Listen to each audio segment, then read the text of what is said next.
آج میں آپ کے سامنے 11ویں بند کی تشریح لے کر حاضر ہوا ہوں۔ سب سے پہلے میں اس کا تحت اللفظ آپ کے سامنے رکھ دیتا ہوں۔ ٹھنڈی ہوا میں سبزۂ صحرا کی وہ لہک، شرمائے جس سے اطلس زنگاری فلک، وہ جھومنا درختوں کا پھولوں کی وہ مہک، ہر برگ گل پہ قطرۂ شبنم کی وہ جھلک، ہیرے خجل تھے گوہر یکتا نثار تھے، پتے بھی ہر شجر کے جواہر نگار تھے۔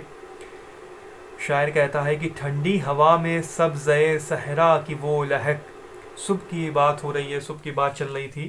اور صبح میں جو ٹھنڈی ٹھنڈی ہوائیں، یہ نسیم جو چل رہی ہے،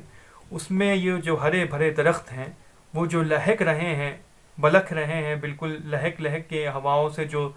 پودے جو ہوتے ہیں اس کی بات ہو رہی ہے، تو ایسا خوبصورت منظر لگ رہا ہے جس سے شرمائے جس سے اطلس زنگاری فلک، اطلس زنگاری یعنی نیلگوں، نیلا، فلک یعنی آسمان، جس سے یہ نیلگوں آسمان بھی جو ہے اس منظر کو دیکھ کر شرما رہا ہے۔ یہ نیلا آسمان جو بہت خوبصورت لگتا ہے صبح کے وقت، لیکن وہ آسمان بھی جو ہے اس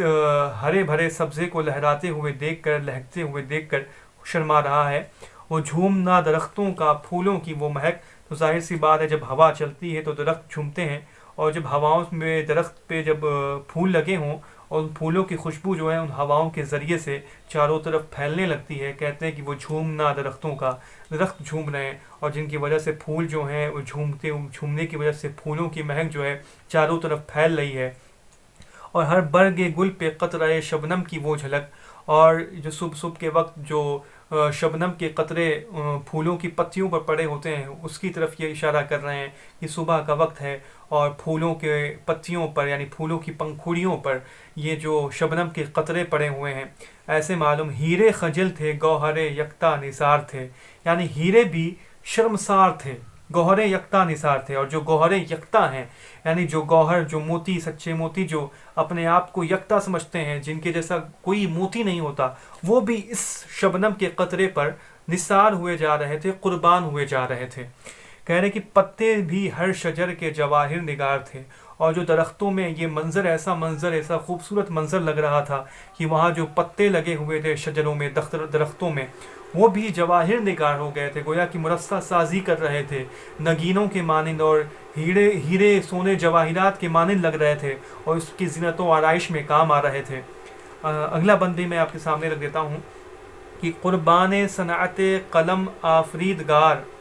تھی، قربان صنعت قلم آفریدگار تھی، ہر ورق سے صنعت ترسی آشکار، عاجز ہے فکرت شعرائے ہنر شعار، ان صنعتوں کو پائے کہاں عقل سادہ کار،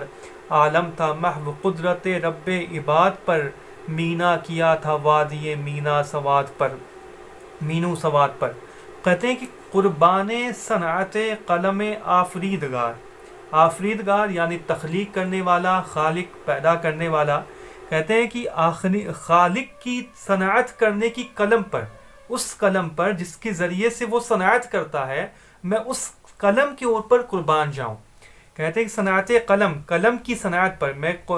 خالق کی قلم کی صنعت پر قربان جاؤں کہ جس قلم کے ذریعے سے وہ صنعت کرتا ہے، مرصع سازی کرتا ہے، میں اس قلم پہ قربان جاؤں کہ تھی ہر ورق سے صنعت ترسی آشکار، کہ ہر ورق یعنی پتی سے، ہر ایک پتی سے اس کے صنعت کی جو مرصع سازی تھی، ترسی یعنی مرصع سازی جو تھی، آشکار ہو رہی تھی، ظاہر ہو رہی تھی، کہ ایک پتی جو ہے اس کے صنعت کو، اس کے صنعت کی زینت و آرائش کو، زیب و آرائش کو، مرصع سازی کو آشکار کر رہی ہے، ظاہر کر رہی ہے، خوبصورت بنا رہی ہے۔ کہتے ہیں کہ عاجز ہے فکرت شعرائے ہنر شعار، کہ بڑے بڑے ہنرمند جو شعراء ہیں، ان شعراء کی جو فکریں ہیں وہ فکر بھی عاجز آ گئی ہیں،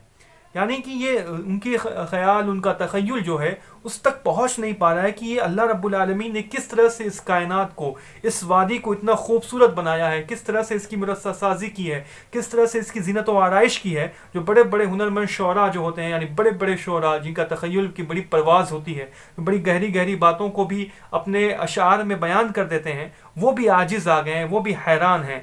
اور کہتے ہیں کہ ان صنعتوں کو پائے کہاں عقل سادہ کا، جو سادہ عقل رکھتے ہیں، وہ اس صنعتوں کو کہاں سمجھ پائیں گے، وہ ان صنعتوں کو کے بارے میں وہ کیا سمجھ پائیں، یا یہ کہ سادہ کار، سونار کو بھی کہتے ہیں کہ عقل سادہ کار، یعنی سونار کی جو عقل ہے ان صنعتوں کو کہاں سمجھ پائے گی۔ سونار جو ہوتا ہے کہ وہ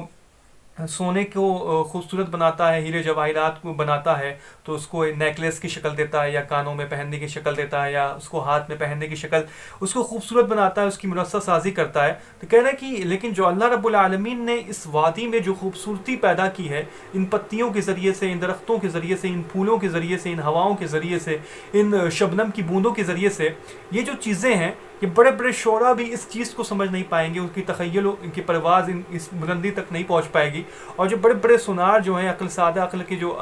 سادہ کار جن کو سونار کو کہتے ہیں، سونار بھی اس مرصع سازی کو، اس جواہر نگار کی جواہری کو سمجھ نہیں پائیں گے۔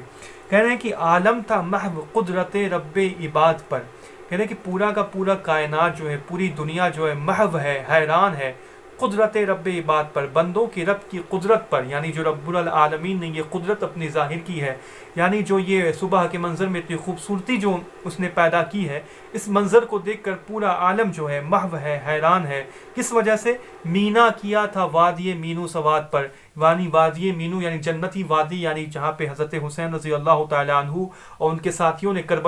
میدان کربلا میں اپنا خیمہ لگایا تھا، اس خیمے کے آس پاس، سواد کہتے ہیں گرد و نواح آس پاس کو، تو گرد و نواح اس کے آس پاس میں جو مینا کیا تھا، نقش و نگاری کی تھی جو اللہ رب العالمین نے، اس منظر کو دیکھ کر، اس نقش و نگاری کو دیکھ کر مینا کیا تھا، یعنی نقش و نگاری کی تھی۔ وادی مینو یعنی جنتی وادی، سواد یعنی اس کے آس پاس، تو جنتی وادی کے آس پاس اس کے گرد و نواح پہ جو نقش و نگاری کی تھی، اس منظر کو دیکھ کر پورا کا پورا عالم جو ہے اپنے رب کی قدرت پر حیران تھا۔ تو یہ میں نے آپ کے سامنے 11ویں اور 12ویں بند کی تشریح رکھ دی ہے۔ امید کرتا ہوں